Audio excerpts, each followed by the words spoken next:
In this video we'll describe how to make a nice little snare drum sound and have it so that it's got a little bit of variation in it as well. Alright, we're going to start out with oscillator A selected for noise. Right now we're going to leave oscillator A down because we're going to work on the shell sound. So the shell sound, let's see here. What we're going to do a little special something. If you've been following along with us, we've got our insert cable here, stereo in connected to wave B output, and then we've got the ring portion of that insert cable plugged into our audio input. So in essence, we are taking oscillator B set to a sine wave, sending it out waveform B, and its volume is controlled by the filter envelope. And we've got a very short decay time here, fastest attack time, no sustain, no release. So we've got this tiny little burst of a sine wave coming back into our external audio input.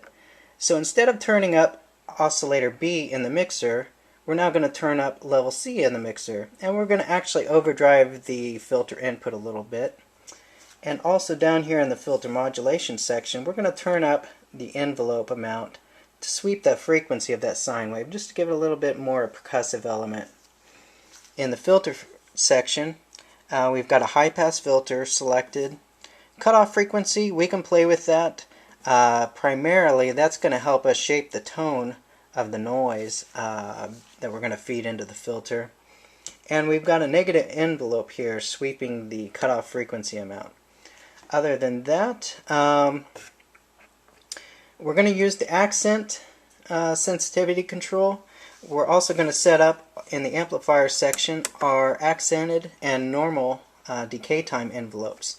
And that way we'll have two different decay times set up with these two controls depending on how hard we hit the note.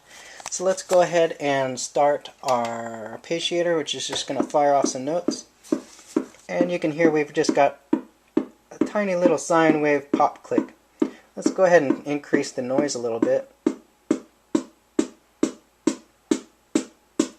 And it's starting to sound more like a snare drum.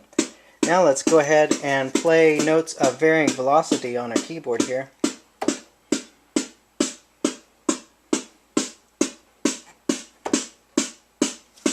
And let's go ahead and speed up our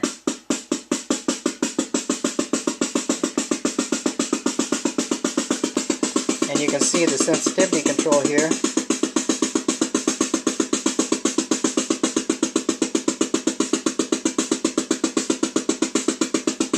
And we can fine-tune our drum sound with decay times.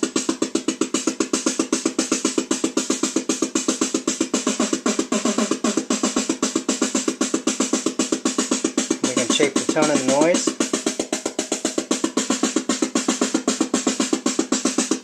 Adjust.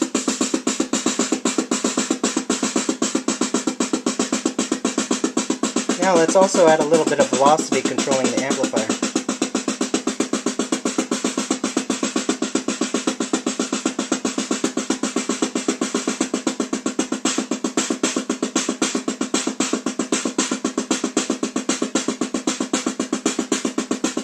I should also mention that we've got our decay time set for the accented envelope and the normal envelope to approximately the same settings, but we can play with that as well.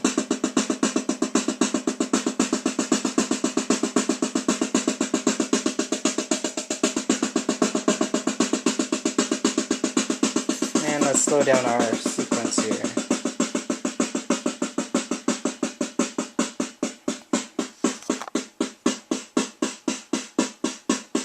And you can play with the amount that we're sweeping that frequency as well. And you'll get different tones too if you back off your levels from overdriving the filter.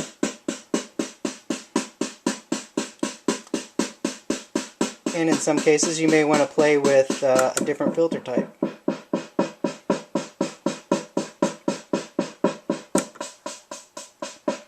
Although high pass typically does the job that you want. You may play with the resonance control a little bit. And let's speed that up.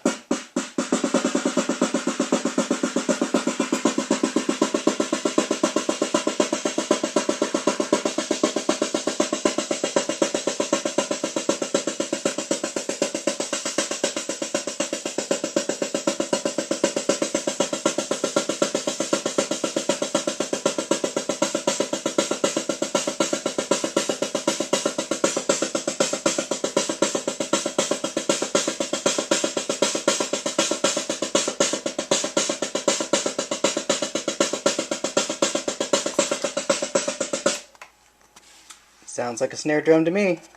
Enjoy.